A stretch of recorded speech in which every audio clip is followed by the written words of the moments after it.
the Quicksilver card, which a lot of people are having trouble with Mm, because they do what they call bucketing. And what that means is that they will take a snapshot of your credit profile and your credit score at the time that you sign up and pretty much keep you at that for the lifetime of that credit card product. And so if you mm, had a bad credit score or yeah. bad profile, unsavory profile, then you basically you couldn't get anywhere. You would only be relegated to $100 increases, and you have like a kind of a hard cap of like, let's say, $2,000 or $5,000. So a lot of people were having trouble with that.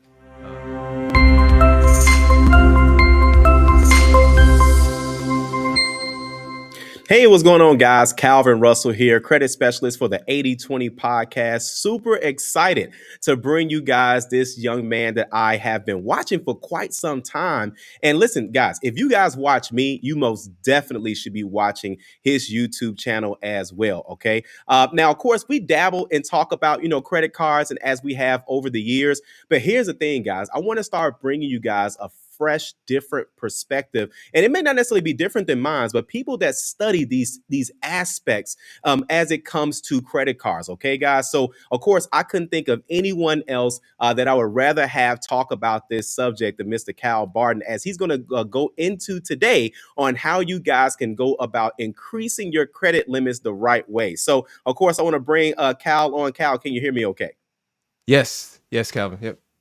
All right, awesome, awesome. Well, first off, man, thanks again for being here today. I know you got a busy schedule, with life and business, things of that sort. So of course, we greatly appreciate you just taking out the time, man. For making it, for us today. We greatly appreciate that. Listen, this is my first podcast. It's so good to be here, and yeah, I can't wait to get in this discussion. Yes, yes, man. Let's do it. So, of course, I know many people came out here today, right, to learn more about how they can improve or increase essentially their credit card credit limit increases, in general. And you are the guy to go to, for that. But before we dive all the way into it, I most definitely want people to know just a little bit about the man behind the camera. So, first off, Cal, let's go ahead and talk about what your is your name Cal? Is that short for something, or is it just Cal? It is officially just Cal, but it's based on my grandfather's name, which is Callahan. But Awesome. that doesn't stop everyone from kind of messing it up, adding letters and calling me Calvin. So, Yeah. but yeah, it's just Cal. There you go, guys. So that way you guys know this is Cal and I'm Calvin. So we can go ahead and get that out of the way.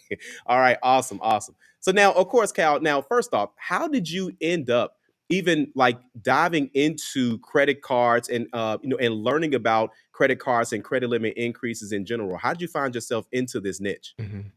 Yeah, so I was for years, probably 10 plus years, I was heavy YouTube watcher, and I a few years in, I started getting into the finance space. I saw a few big creators that you might know of as Sebi, Ben Mm, Hedges. yeah. I got my first credit card. It was like a Chase Freedom Unlimited, and once I started on kind of the sign up bonus side, I saw the value there. I was strictly cashback, is in the name of my website and everything. So after kind of participating for a few years on the personal side, um, with the credit cards, I just kind of started dabbling with YouTube.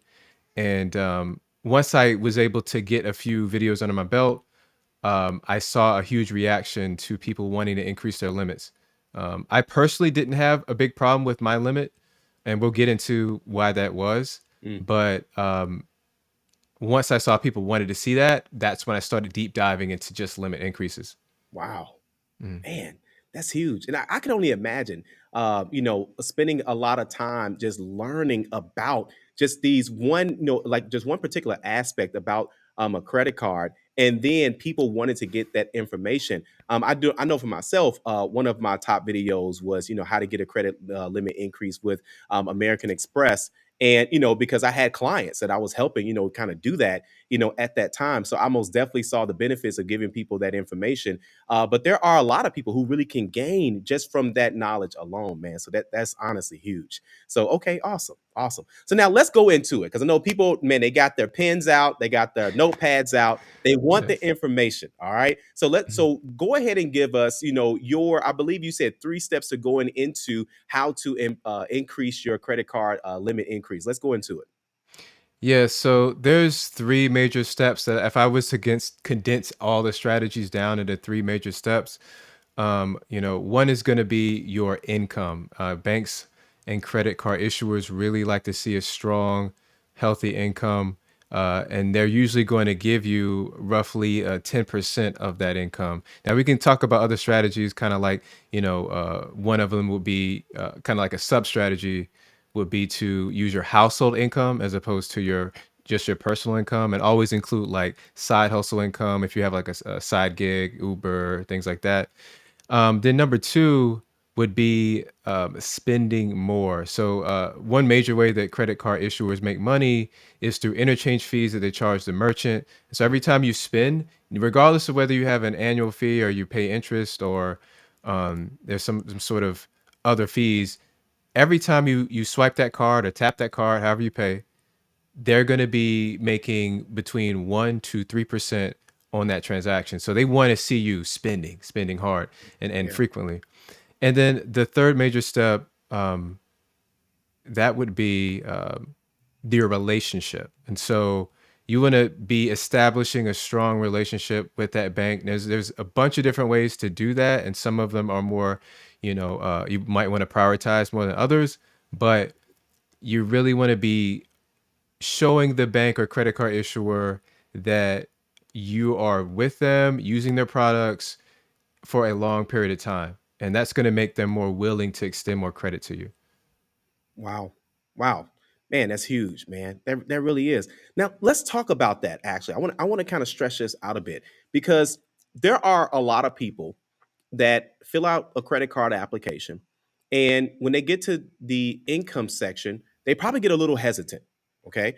And let's talk about that. So now when you say income, what income should a person put on a credit card application? Yeah, so you're gonna want to start if you're single, that's really, and you're fully independent, there's nothing you can really do to change that Yeah. income. But you definitely want to make sure that you're including every ounce of income that you made in the past year. And that can include a yard sale or selling on eBay. A lot of people do that. Mm. Or again, side gigs. If you're working TaskRabbit, any sort of deliveries that you do. A lot of people are into side hustles, so you want to include all that. And then I think a big hack that people don't take advantage of is that we're living with people, we're essentially sharing incomes. And Yeah. so there's somebody that may be depositing money into your account, or you go half and half on the utility bills.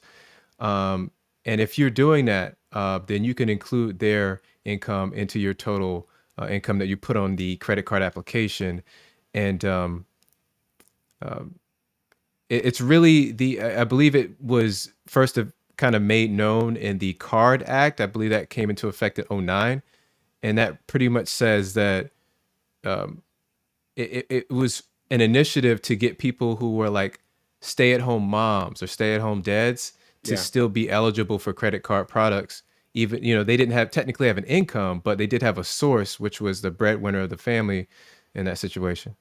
Wow, man, and that's no, you're absolutely right, especially with that recent credit card act. I think that was 2009, and with the Obama administration, and you hit it right on the head. With the head of the household. So I mean that's huge. I had no, I mean even I didn't know that if there are people that you're essentially like you just mentioned, when you're Mhm. living with people and you're sharing incomes, and to have that additional income, be added to the credit card application. I think that's huge, man. All right, and then let's go into the second piece. You mentioned relationship. I think that's huge. I've been talking about relationships for quite some time. Mhm. Especially when people as people are rebuilding their credit. But let's go dive deeper into that as it pertains to a credit limit increase. So now, when a Mhm. person has a relationship, let's say with a credit union, for example, or what tips could you give in general, as it pertains to bank relationships? Yeah, I would say that you would want to look at because every bank and issuer, they're going to have different products that they offer.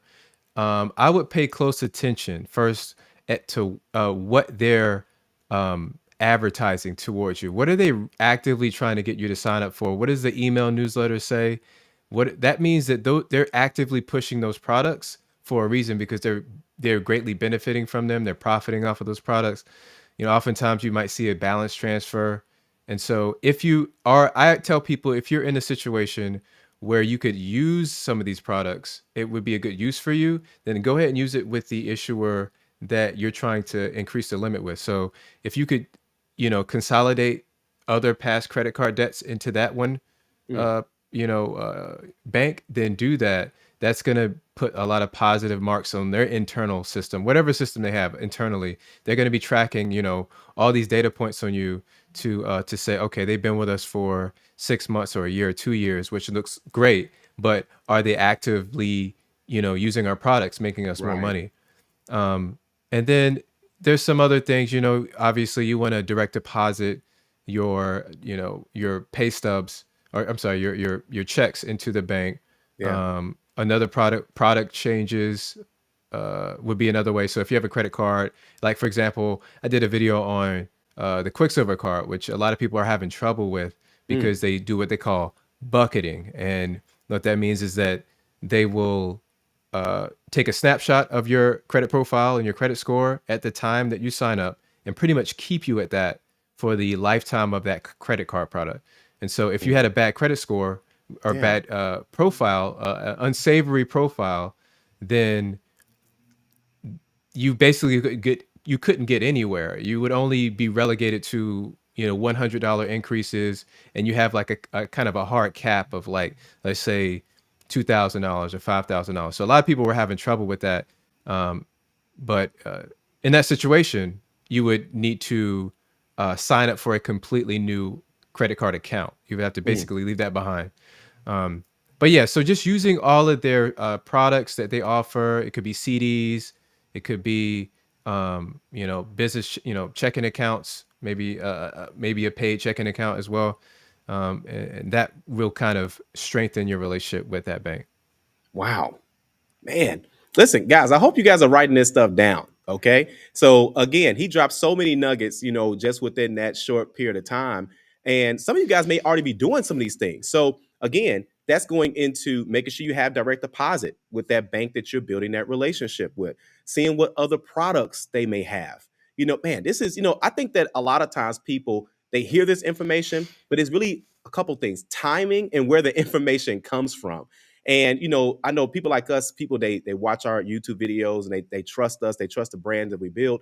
But at the end of the day, guys, you guys got to put action behind the game plan. This is the plan. So put these things into action. That's for sure. That's for sure. But I do want to stretch out a little bit, Cal, and and let me know if we got enough time to do this. You mentioned bucketing. So now what does that mean? Is that just a Capital One thing, or is that just something that credit cards in general? That's a good question. I see it closely associated with Capital One, but I'm pretty sure this is a widespread phenomenon. It has deeper roots and technically in like banking. I've seen it described as you know there's a technical term for it. I would Yeah. have to kind of Look it up. look Okay. a little Yeah. deeper, but it bucketing, it just it really just keeps a person down. Or you can be in a bad bucket, but you can also be in a good bucket. For me, for example, when I initially signed up for my Capital One Quicksilver card, I had a $15,000 limit. Mm. I quickly learned that that was a sort of a rarity Yeah. because because I had so much negative attention online once I started talking about it. Yeah. And I have no problem, increasing that limit 3 times in 6 months. I go Mm. into detail about that. Or product changing into the Venture X card, which is their top tier premium travel card. And Wow. and right now that limit's at $23,000. But it Wow. that indicates that I'm in one of their top tier buckets, and they have no problem throwing Yeah. higher limits at me. But it basically means that there's little that you can do to get out of that very narrow credit limit increase bumps that they'll give you. It'll be very small. So instead of having, for me, I'll get $1,000 limit increase, and for people in a lower bucket, they'll get a $100 limit increase, which people are furious about when they Yeah. see, and that's really what it means. Wow. Man, no, you're absolutely right. Especially when you mention Quicksilver. And I didn't, man, I mean, that's huge because so many people that end up, upgrading from the Capital One Platinum to the Capital One Quicksilver, because that's the upgrade between those two. And on average, no, seriously, you'll see people with $1,000, maybe 3,000, but never starting out at 15,000, so that's for sure. And but it's like you mentioned, where a person starts at their credit profile, even if it's not the best, that's what they have on file. Because when you think about it, they haven't been authorized to run your credit since then. So I mean that makes a lot of sense. Okay, awesome, awesome. So now also too, Cal, let's say for example a person wants to learn more about increasing or getting just a higher limit on their credit cards. How could they learn more from you? Where can we find you at? Yeah, so definitely they could find me at calbartoncashback.com. On that homepage, you're going to see an easy form to sign up and get access to a cheat sheet where you can kind of learn the 12 big steps to or strategies to increase your credit limit with any credit card product. Wow. Okay. And then just for our audience, just so they know, because we know we got some ballers watching this. But what's the cost of that cheat sheet? It's completely free. It's totally free. Man, Yeah, so you have no problem taking a look at that and kind of awesome. yeah, increasing your limit. It's good stuff in there. There you go, guys. Listen, you most definitely want to grab this cheat sheet, okay, to increase your credit limit, guys. You most definitely want to go ahead and grab that. And again, this is information that it took years to put together from someone who actually has done it. So this isn't things that you guys could just go out and go try to do. These are things that are actually working right now. Okay. So this is huge, guys. This is huge. And then, Cal, real quick, is there anything that you want to leave the audience with before we wrap up today? One thing that comes to mind, hopefully this resonates, that credit card issuers are always changing their criteria internally. This is a lot of stuff. This is one thing that a lot of people kind of misconstrue as a misnomer, that you can look at one piece of information, it's always going to be true. Credit card issuers will change their qualifications for their minimum credit score. They'll change the maximum credit limit of a credit card product, and just be mindful that you kind of have to keep up to date. And this is why I talk about these things, because it's a ever changing environment, and I'll keep you up to date on those things. Awesome. No, man, absolutely. Absolutely. So, well, thanks again so much. And guys, I hope you guys wrote that down. Credit card companies, they change the requirements. These things update Yeah, because and why is that? Economy changes, yeah, people's buying habits change, people credit habits change. So they got to most definitely, stay abreast of that information as well. So again, thanks again, Kyle. We greatly appreciate you taking out your time throughout the day, to give us those nuggets. Listen, man, we got to have you back. I'm sure yeah. the audience is most definitely going to want to have you back. And of course, when that time comes, we'll let everyone know about this as well too. And guys, go ahead and stop what you're doing right now. Like this video if you guys like it. That's If you right. want to share it, and be sure to subscribe as we got nothing but great content well on the way. And be sure to check out Kyle's YouTube channel as well too, so you guys can get more information on how to get those credit limit increases you guys deserve. We'll see you guys on the next video. Have a good one.